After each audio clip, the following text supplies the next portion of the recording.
Senhor determinar.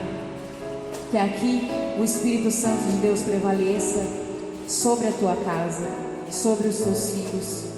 Que não seja a minha voz, nem a minha história, mas que seja o seu Espírito a todo momento a ministrar e a tocar os corações daqueles que necessitam de ouvir a tua voz. Em nome de Jesus eu agradeço, te louvo. Amém.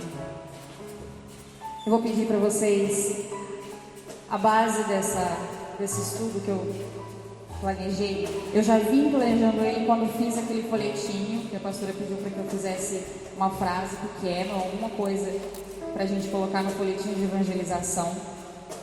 Então, essa base, ela está em Hebreus 4, versículo 15 e 16. Hebreus, capítulo 4, versículo 15 e 16.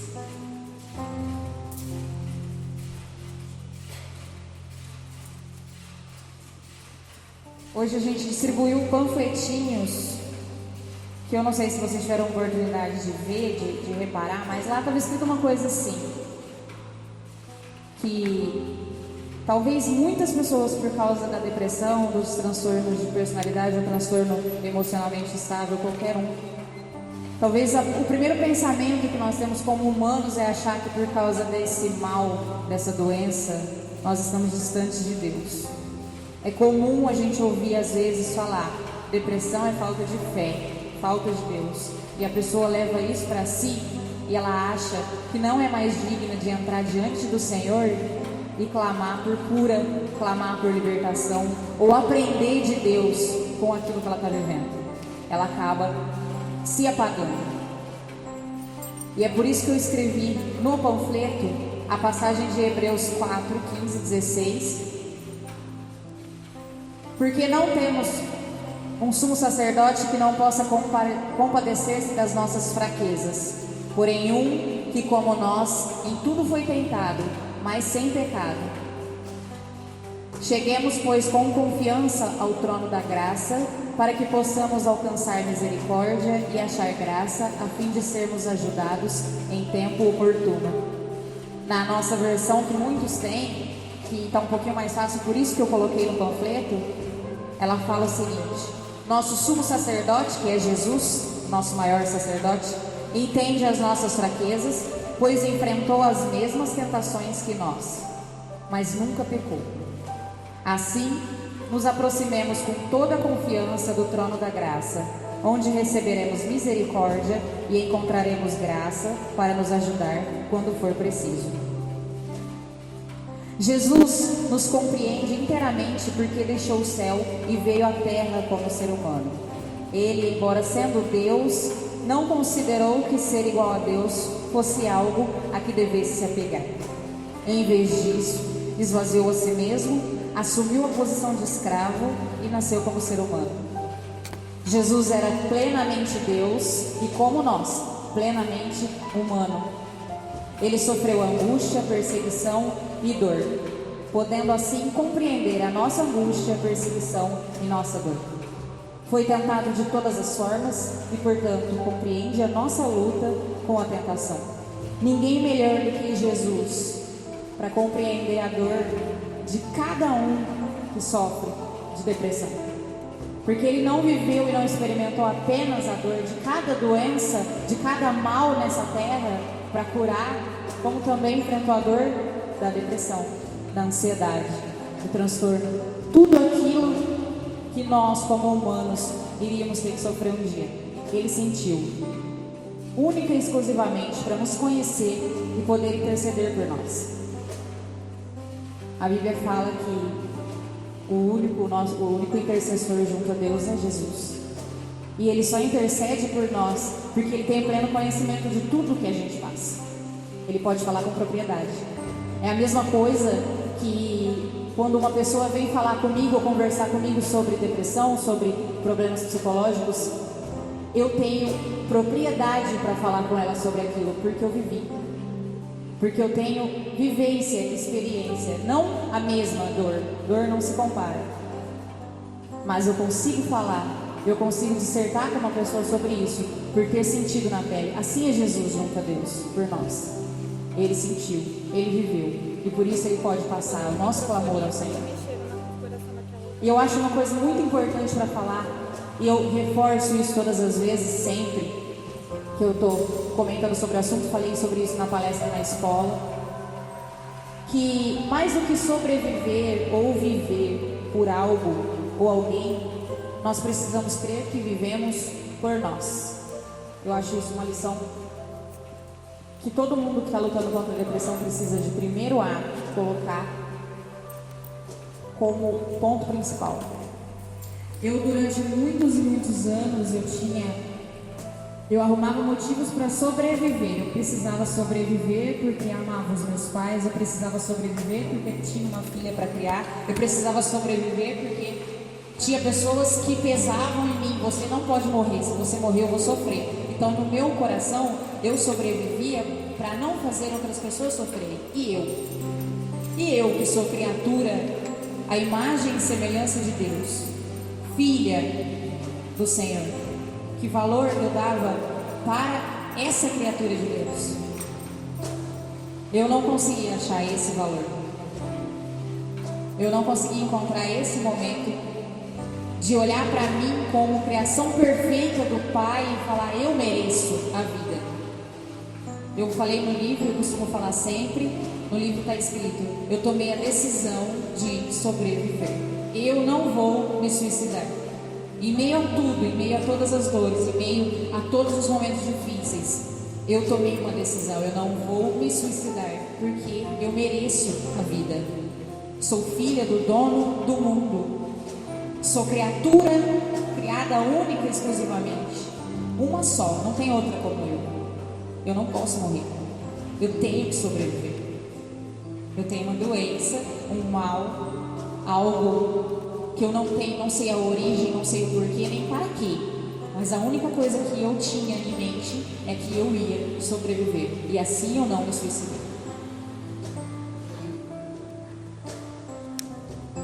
Aí a gente começa a tentar entrar numa esfera de achar respostas. Por que da depressão? Por que das doenças psicológicas? Por que isso acontece? Como isso acontece? De onde isso vem? Como que eu vou sair disso? É cada vez mais comum. É um fato que já atinge quase 90% da população mundial. Nós temos uma morte por suicídio em menos de segundos.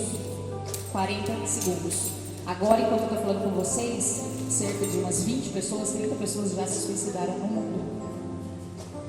Porque essa pessoa não acordou hoje cedo pensando, agora eu vou me suicidar, hoje eu vou morrer. Ela estava sobrecarregada, ela vinha caminhando, definhando, se arrastando pela vida, até que esse sofrimento gerou um pânico em sua mente, que ela não conseguiu mais se defender. E ela tentou a fuga dessa dor pelo suicídio. Perdeu-se o controle. Eu costumo falar que quando você está sob pressão demais, a vida está demais, está tudo demais, e você não conseguir parar. Se você não conseguir parar, se você não conseguir largar a mão, uma hora você vai morrer. E provavelmente essa morte vai ser por suicídio.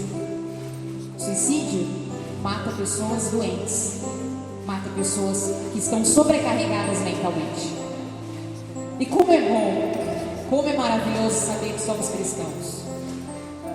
Por que eu me empenho tanto em evangelizar pessoas, em levar o nome de Jesus a conhecimento da pessoa que tem a doença, que tem o sofrimento da depressão? É difícil, são pessoas que estão fechadas muitas vezes, elas não querem receber a evangelização.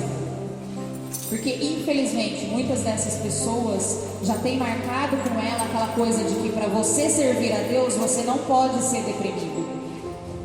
Para você estar com Deus, você não pode estar triste. Para você estar com Deus, para Deus estar fazendo a sua vida, se você só é cristão se você não estiver como você está. Porque foi criada essa imagem durante muito tempo. Hoje, a coisa mais difícil que tem é evangelizar uma pessoa em depressão. Ela se torna arredia, ela não quer. Sendo que a maior porta para a saída desse inferno, nós sabemos que é o amor de Jesus. Por quê? Eu acabei de falar.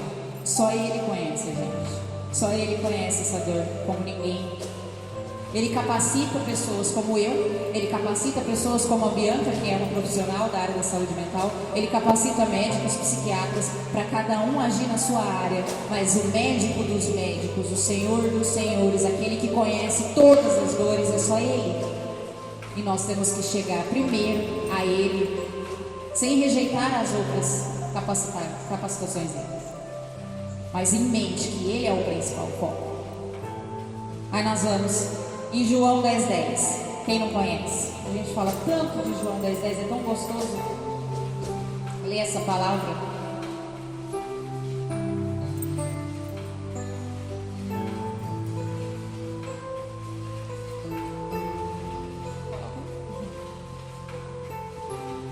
João 10:10 fala: o ladrão vem para roubar, matar e destruir. Eu vim para lhes dar vida e vida em abundância. Ou na minha versão tá, uma vida plena que satisfaz. Quem é o ladrão? A gente já conhece. O ladrão não entra na sua casa para fazer uma visita e ele não vai marcar a hora para chegar lá. Ele vai meter o pé na porta e levar tudo que você tem, até não te restar nada. Satanás, ele pode influenciar os acontecimentos da nossa vida para que a gente entre em depressão. Ele rodeia, ele vive ao redor, ele sopra a nossa mente, ele influencia para que a gente entre na depressão, porque uma vez você em estado depressivo é uma presa fácil para ele, muito fácil. Coisas muito ruins aconteceram na minha vida, é por isso que eu tenho um livro escrito. E é por isso que eu escrevo um segundo livro, porque depois de terminar o primeiro, coisas ruins continuaram acontecendo. Coisas muito mais ruins. E não aconteceram coisas ruins só comigo, aconteceram coisas ruins com quem eu mais amo nessa terra, que é a minha filha. E quando aconteceram coisas extremamente ruins com nós duas, foi que eu vi como o diabo não brinca em serviço. Você está batalhando, você está insistindo, você está vivendo, você está sobrevivendo, e ele não desiste de tentar te levar. E aí é que eu percebi que ele não desiste, mas Deus também não. Jesus também não. E é por isso que Jesus fala nessa palavra, que o ladrão vem para roubar, matar, destruir. Ele queria roubar, ele queria matar a minha filha, ele queria destruir a minha vida. Ele só veio para fazer isso, para levar tudo que eu, com muito suor, com muito sacrifício, conquistava dia após dia. Ele queria roubar. E aí vem Jesus e fala para mim: eu vim para te dar vida e vida em abundância, uma vida plena. Eu simplesmente parei de dar ouvido para o que o diabo fazia e comecei a focar no que Jesus prometia. Qual é essa vida? Jesus nos promete vida em abundância, portanto nós precisamos crer que a merecemos. Nós merecemos tudo. A graça de Deus, ela não é merecida, ela é dada. Tá certo, pastor? A graça não é por merecimento. Nós temos a graça porque Deus é bom, porque Deus nos ama. E nós, conhecendo a graça, nós sabemos que a felicidade é uma consequência. Todos nós merecemos ser felizes. Todos nós temos a felicidade à nossa disposição. Que felicidade é essa? Aonde ela está? Aonde eu encontro? É o dilema de muita gente. É onde muitos se perdem. Nos transtornos de personalidade, nos transtornos de depressão, de ansiedade, essas coisas. Porque ela fica buscando essa felicidade para encher esse vazio, dar essa resposta, e ela nunca encontra, sendo que Jesus promete dar de graça uma vida plena que satisfaz. Então, eu disse que a primeira atitude que eu tomei foi decidir sobreviver. Eu não vou me suicidar. A segunda atitude que eu tomei, com base no que Jesus promete para mim, eu mereço uma vida plena, uma vida abundante. Ah, eu sei que vida que é essa? Não, a gente não sabe. A gente não pode falar. A gente não pode determinar para Deus o que é que você quer para ser feliz. É uma coisa que eu aprendi na trajetória. Ah, mas eu sou feliz se eu tiver tantos milhões. Eu serei feliz se eu tiver uma casa assim. Eu serei feliz quando eu tiver um carro tal. Eu serei feliz quando isso acontecer. Tem gente que tem tudo isso que você está querendo e não conseguiu ser feliz. Uma das respostas que eu encontrei foi que Deus conhece o que nos faz feliz mais do que nós mesmos. E eu parei de querer falar para Deus o que era que me faria feliz. Parei de escolher. Parei de determinar. Ah, mas se eu tiver isso, ah, mas se eu tiver aquilo, ah, mas quando acontecer, ah, mas quando não for. Eu parei, simplesmente. Eu falei, Senhor, toma conta de tudo. Eu não sei mais o que eu quero para minha vida. Eu não consigo mais controlar as situações.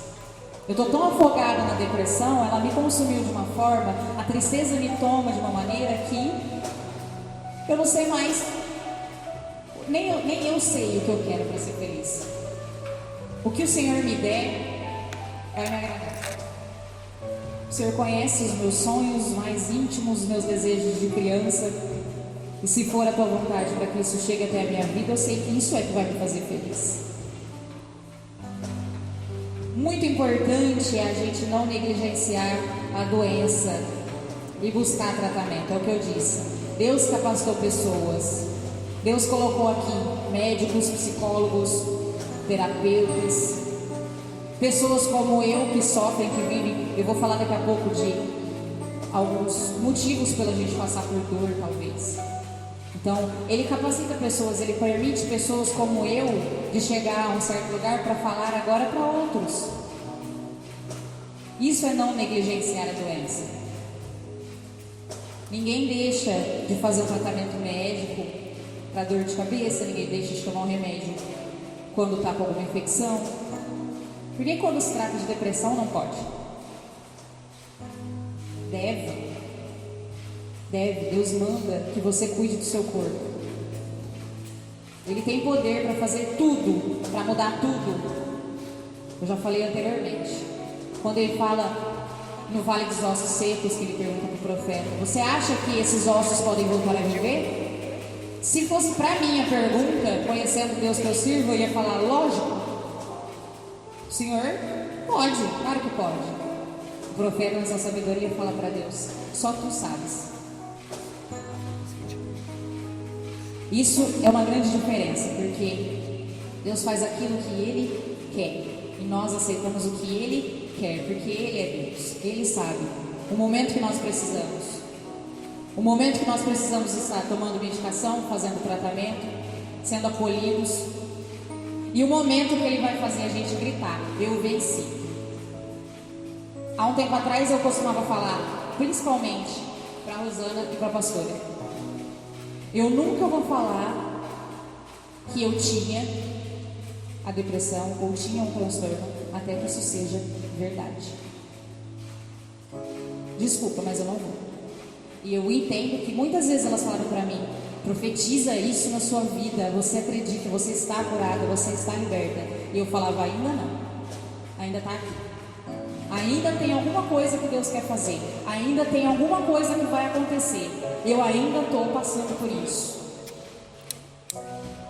E aí aconteceu uma grande tragédia, uma grande catástrofe, um tsunami na minha vida. E de repente, quando eu achei que era o fim da minha vida, quando era o fim da estrada para mim, eu tomei um choque aqui dentro.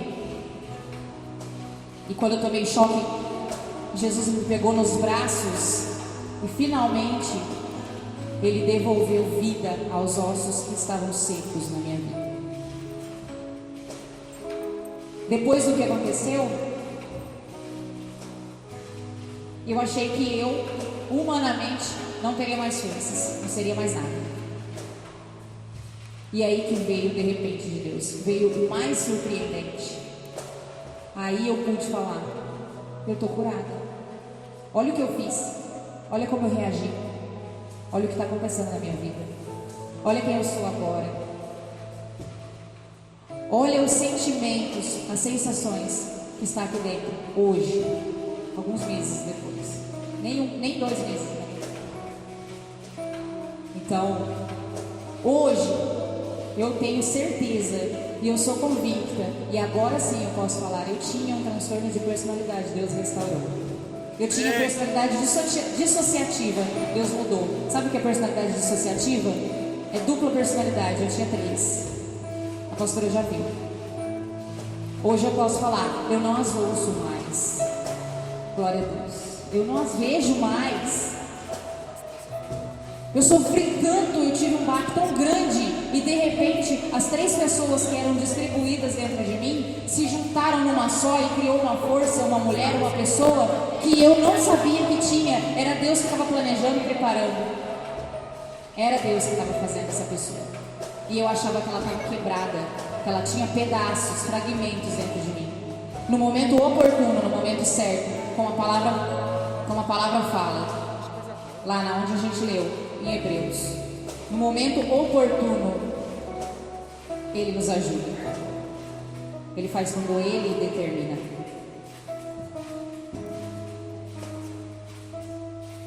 O fato de ter a depressão e os pensamentos suicidas não significa que nós não temos comunhão com Deus, com o Espírito Santo. É um processo de cura que leva tempo. Por esse motivo devemos orar com coragem e confiança, cientes de que Jesus nos compreende. Nós sabemos que Ele está presente em meio a tudo que nos perturba, interferindo em nosso favor sempre. Deus ouve as nossas orações como de filhos, por causa de Jesus. Então, porque Jesus morreu por mim nessa cruz aqui, eu posso chegar a Deus, mesmo sendo pecadora, fraca, depressiva, doente. Eu posso chegar a Deus e falar assim: Senhor, por Jesus, Ele sabe o que está acontecendo comigo, olha para mim. Então não tem essa de que porque você é depressivo, porque você tem alguma coisa, você não tem fé. É porque você não acredita o bastante. É porque existe um momento, existe um espaço-tempo que Deus precisa trabalhar certas questões e Ele vai fazer tudo o que tiver que fazer. A seu papel é só acreditar e orar. Só orar. O nosso papel diante disso é o mais simples. É ir um dia de cada vez. É orar, é persistir, porque de repente acontece alguma coisa que a gente acha que é o fim do mundo e é lá que Deus entra e age. Ah, mas eu oro e eu não me curo. Aí a gente pode falar da passagem muito bonita que eu também gosto, que é de 2 Coríntios 12, versículos 7 e 9. Quem quiser abrir, 2 Coríntios 12, versículos 7 e 9. Essa passagem também trabalhou muito tempo na minha cabeça. Aqui nós vamos ouvir Paulo contando que ele teve uma visão celestial e ele poderia se orgulhar disso. Ele podia se orgulhar de ser um homem diferente, tocado por Deus. E ainda que tenha eu recebido revelações tão maravilhosas, portanto, para evitar que eu me tornasse arrogante, foi-me dado um espinho na carne, um mensageiro de Satanás, para me atormentar e impedir qualquer arrogância. Eu acho engraçado quando a gente lê essa parte aqui do espinho na carne, porque a gente vê que ele fala assim: foi-me dado um espinho na carne, um mensageiro de Satanás. Tem outras versões, né? E para que não me exaltasse pela excelência das revelações, foi-me dado um espinho, a saber, um mensageiro de Satanás, para me esbofetear, a fim de não me exaltar. Aí eu estava vivendo a minha vida querendo ser curada da depressão e pedindo pelo amor de Deus que eu fosse curada, e Satanás estava lá me esbofeteando com a depressão, me esbofeteando com a ansiedade. Por que, Deus? Por quê? E assim como Paulo, em 3 ocasiões, pode passar, acerca do qual 3 vezes eu orei ao Senhor para que me desviasse de mim. Será que a gente orou só 3 vezes para ser curado da depressão, dos transtornos, dessa dor, dessa tristeza? Foram só 3 vezes que eu orei? Eu, pessoalmente, foram 20 anos. 20. Não foram 3 vezes como Paulo. Foram 20 anos da minha vida suplicando, pedindo pelo amor de Deus, eu não aguento mais ser eu. Não é 2 dias, não é 1 ano, são 20 anos. Aí, agora, conhecendo a Deus tão perto como eu conheci, pode passar aqui. Vem Deus e me fala: a minha graça te basta, porque o meu poder se aperfeiçoa na fraqueza. De boa vontade, pois, me gloriarei nas minhas fraquezas, para que em mim habite o poder de Cristo. Aí você fica 20 anos da sua vida suplicando a Deus que Ele lhe tire o espinho da carne. Ele olha para você e fala: não, a minha graça te basta. E o que é então viver pela graça? Quando, em que momento da minha vida eu percebi que eu estava vivendo pela graça? Quando eu perdi o controle de tudo. Quando finalmente eu falei: eu não tenho mais nada para fazer, eu não posso fazer mais nada nem para me ajudar. Se eu der um passo daqui, eu morro. Eu ia morrer por suicídio. Então, quando você chega no limite, no máximo, no top, é lá que você percebe que a graça de Deus te basta. Porque é só ali, no limite, no final de tudo, que Ele vai te pegar no colo, porque você vai deixar. A gente só deixa que a graça nos alcance depois que a gente nadou, se esbofeteou, se machucou, se rebelou. Aí um dia você olha para Deus e fala: tá, eu me rendo, eu não posso fazer mais nada. E quantas e quantas vezes eu cheguei aqui nessa casa, chorei nesse altar, gritei, porque eu não tinha mais o que fazer por mim. Eu tinha que simplesmente aceitar que aquela tristeza e aquelas vozes não iam embora. Satanás estava ali, me esbofeteando o tempo inteiro, e ele não ia embora. E eu falei: Deus, agora eu não vou fazer mais nada, está nas tuas mãos. Aí quando eu coloquei tudo nas mãos de Deus, e eu achei que Deus estava comandando e fazendo tudo direitinho, e as coisas agora iam ser um mar de rosas, eis que acontece a maior desgraça da minha vida, e o pior momento que eu vivi. E quem é amigo próximo, até todo mundo sabe o que aconteceu. Eu uso isso hoje como orgulho, porque foi nesse momento que eu me gloriei da minha fraqueza, porque lá eu vi, quando eu sou fraco, é que eu sou forte. É durante a luta que a nossa fé é posta à prova e a nossa confiança em Deus é testada. É nesse período de dor que nós temos a chance de aprender a confiar plenamente em Deus, porque nós sozinhos já sabemos que não conseguimos. Pois quando eu sou fraco, então é que eu sou forte. Quando Deus fala: a minha graça é tudo que você precisa, Ele ainda complementa: o meu poder opera melhor na fraqueza. No pior momento da minha vida, onde eu achei que realmente eu não tinha forças, quem me carregou no colo e quem resolveu tudo foi Deus. E aí Ele resolveu só o problema? Aí Ele só resolveu a situação? Ele só cuidou da Helena? Ele me curou. No pior momento, na minha maior fraqueza, Ele me levantou e falou: agora você é forte. Glória a Deus. Isso mexe muito comigo, a passagem do espinho da carne. Há lições que precisam ser aprendidas nesse momento. O que eu tirei de aprendizado com toda a minha dor em anos, foram 20 anos, como eu disse. E eu trouxe aprendizados muito fortes desses 20 anos. Eu só estou viva porque eu aprendi a ser forte nos piores momentos. E não era porque eu era forte única e exclusivamente, é porque naqueles momentos piores eu entregava nas mãos de Deus de verdade. Dure o tempo que durar, o importante é não esmorecer e orar sem cessar. Só para fechar, eu queria ler uma partezinha aqui que eu achei interessante, tem na minha Bíblia isso. Que são 4 razões para nós passarmos por tempos difíceis. Aqui na minha Bíblia da Mulher, a autora destacou 4 razões e eu achei interessante trazer hoje. Algumas vezes coisas difíceis acontecem conosco para que a glória e o poder de Deus possam ser revelados em nós, em nosso intermédio. Foi o que eu disse. Coisas aconteceram na minha vida para que Deus aparecesse. E foram 20 anos de coisas, não foi pouco tempo.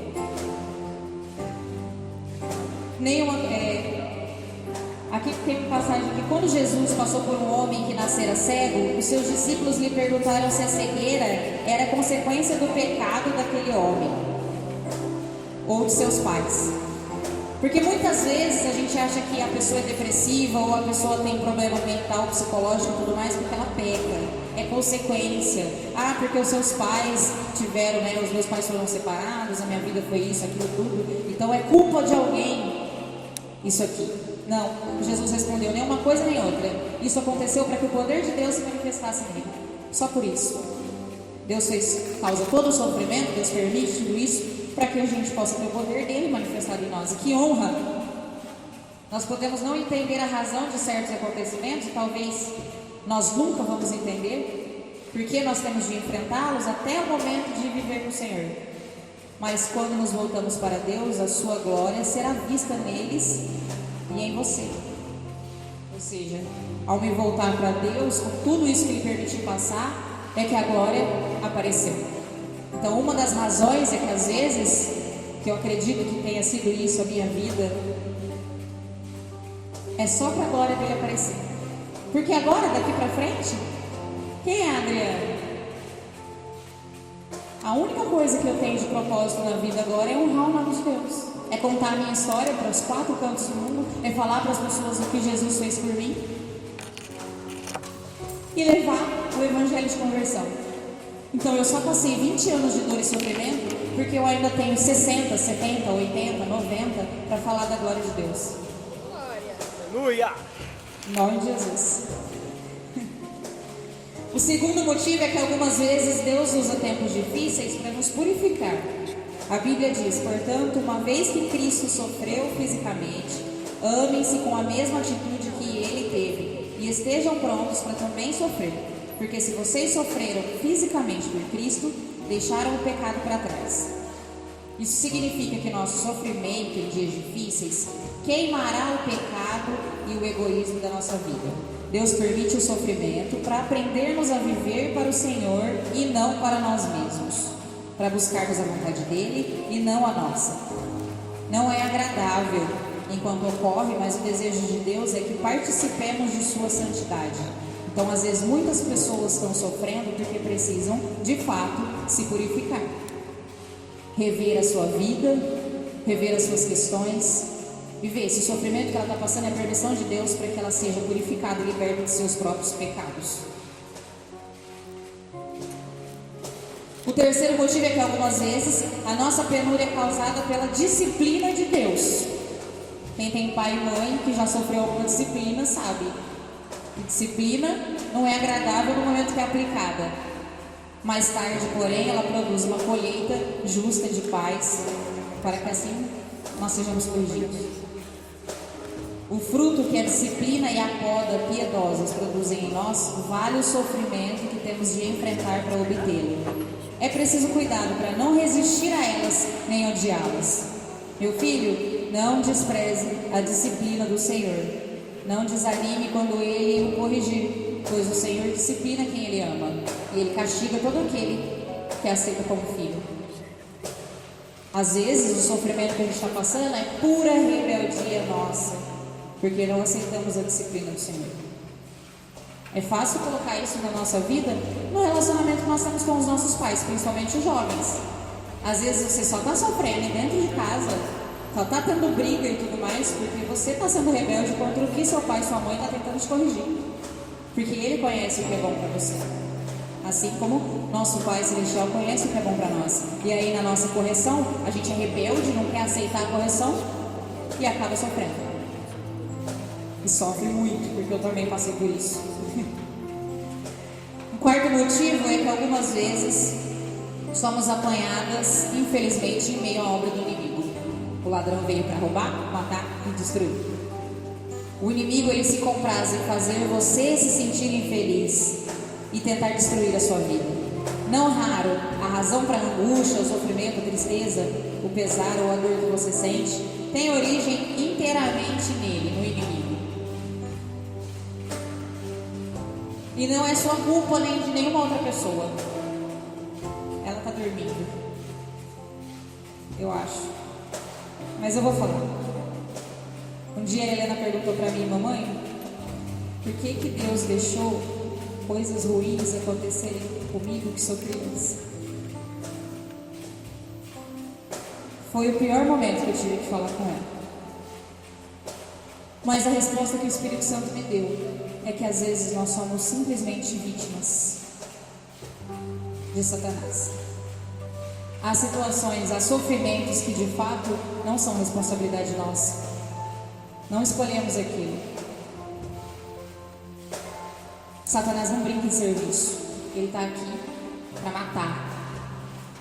Para matar os teus sonhos, a sua vida, para te deixar transtornado, para te deixar depressivo. E ele não vai fazer pouca coisa, ele vai fazer muito. Foi o que ele fez com ela. Coisas terríveis. Então muitas vezes o nosso sofrimento é porque nós somos realmente vítimas das obras de Satanás. Mas Deus tem uma boa notícia. O seu consolo está em saber que o louvar a Deus nessa situação, o Senhor derrotará o inimigo. Qual é a cura? Qual é a luta contra Satanás? Louvor e adoração ao Senhor. Satanás está tentando contra a sua vida? Você está sofrendo? Você está sendo vítima? Louve e adore. É isso que eu estou ensinando para ela aqui. Vamos adorar. Vamos louvar. Vamos amar a Deus. Porque quanto mais a gente amar a Deus, menos o inimigo pode chegar perto da gente. Então, podemos ser vítimas sim, mas Deus traz bálsamo, Deus traz cura, Deus traz consolo. Ele traz consolo para aquele que o louva, para aquele que o busca, para aquele que abre seu coração, se rasga. E eu tenho certeza que é isso que Ele também fez por nós. Ele deseja que você ande com Ele pela fé, enquanto a conduz ao longo do problema. Deus ensina a confiar nele nesse processo. Cada vez que você superar a dor e descobrir a bondade, a clareza, a paz e a luz do Senhor, a sua fé aumentará. Quanto mais dor e sofrimento a gente passar, e quanto mais a gente perseverar nessa dor e nesse sofrimento, mais a nossa fé vai aumentar. Hoje, depois do que eu vivi, pode vir mundos e fundos. Eu sei a fé que eu tenho e ela é inabalável. Glória a Deus. Depois do que eu vivi, 20 anos, depois do que eu passei agora, para fechar com chave de ouro. Ah, Satanás, vem em mim. Porque eu sei a fé que eu tenho. E essa fé, ela vem por louvar, por adorar, por agradecer, por cair de joelhos, por me santificar, por me preparar. Essa é a confiança que eu tenho hoje. Era isso que Satanás tirava de mim, através da depressão, da insegurança. Não, você não tem fé. Você não é capaz, você não pode adorar, você não pode louvar, você tem que ficar calada, você tem que ficar quieto. Deus não está te ouvindo. Deus não está te ouvindo porque a sua vida está perdida. Deus não está te ouvindo porque está tudo dando errado. Deus não está te ouvindo porque você não dá certo em casamento nenhum. Deus não está te ouvindo, fica quieto. E hoje, Deus me ouve. Porque se Ele não me ouve, eu vou gritar, eu vou espernear, eu vou falar, eu vou louvar, até que o céu se abra. Porque eu já vi que abre. Eu já fui lá uma vez.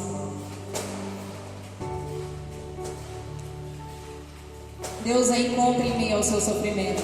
E não só aperfeiçoará, como também aumentará sua compaixão pelo sofrimento de outros. Isso também é uma coisa muito importante. A gente fala em empatia, a gente prega o amor ao próximo. Jesus mandou amar ao seu irmão como a você mesmo. E você só é capaz de amar as pessoas se você sofreu. É difícil você ver uma pessoa bem de vida e bonitona e tudo certinho e tudo mais, que ela é realmente boa com o próximo. A pessoa que não é atingida pela dor, que não passa por sofrimento, por provações, ela não tem compaixão dos outros. Tá aí mais um motivo pelo qual a gente precisa passar por isso. Precisa enfrentar momentos de fraqueza, momentos de dores. Precisamos entender que somos humanos feitos de carne e osso, para que a gente consiga olhar para o lado e ver que tem muitos outros na mesma situação e a gente precisa fazer alguma coisa. A dor te capacita a ajudar outras pessoas. É o que aconteceu comigo também.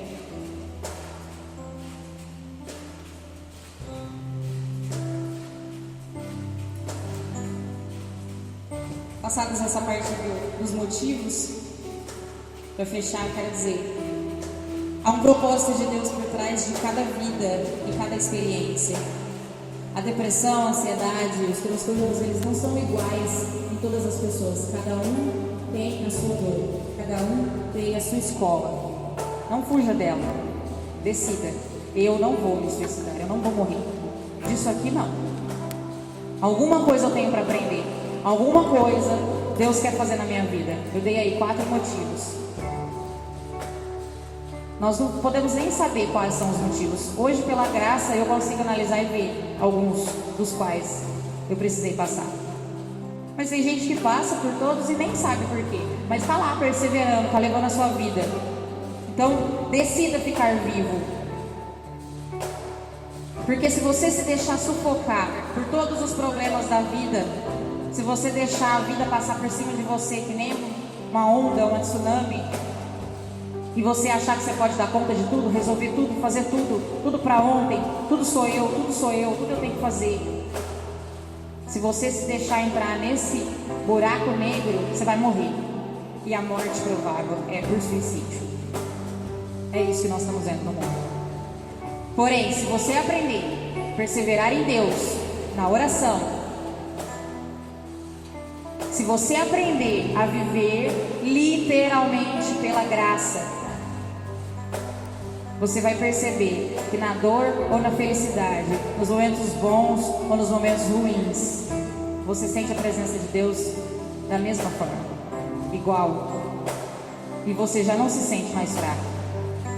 A tristeza pode vir, os momentos ruins podem vir, a depressão pode até querer voltar, porque o diabo não desiste da gente. Mas se você aprender a perseverar, se você aprender a lutar, sabia que isso ia acontecer? Se a gente aprender a perseverar, tem uma outra promessa, que é a mais importante de todas. Está tatuada no meu coração. Não vivam preocupados com coisa alguma. Em vez disso, orem a Deus, pedindo aquilo de que precisam e agradecendo por tudo que Ele já fez. Então, vocês experimentarão a paz de Deus, que excede todo entendimento, e que guardará seu coração e sua mente em Cristo Jesus. Vocês experimentarão a paz que excede todo entendimento. A minha vida está ótima, maravilhosa, tudo perfeito, eu fiquei rico, ganhei na loteria, não tenho mais conta para pagar? Não. Eu tenho depressão, transtorno de personalidade, transtorno dissociativo de identidade? Também não. Glória a Deus. Por quê? Perseverança em Deus, confiança. Por mais que tudo seja ruim, por mais que tudo esteja desabando, Ele está aqui. E quando a gente conhece Ele, sabe que Ele está aqui, nós experimentamos uma paz que não tem explicação.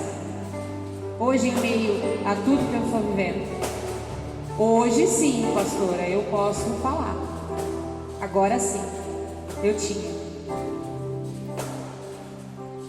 depressão, eu tinha transtorno de personalidade. Agora eu estou em paz. Glória a Deus. Mudou alguma coisa na vida? Os problemas estão aí, né? Tá tudo aí, igual. Até piora um pouco. Mas agora eu estou em paz. Hoje eu vivo uma vida plena e abundante. Glória a Deus. E eu quero convidar vocês a ouvir um louvor que uma vez um grande amigo meu chegou na minha casa, um violão, e eu estava passando por uma crise muito difícil. Ele falou: Drica, eu não sei o que te falar, mas eu vou cantar uma música que talvez fale o que você precisa estar ouvindo. Presta atenção na letra. Quem quiser levantar, vem aqui na frente. Fala com Deus.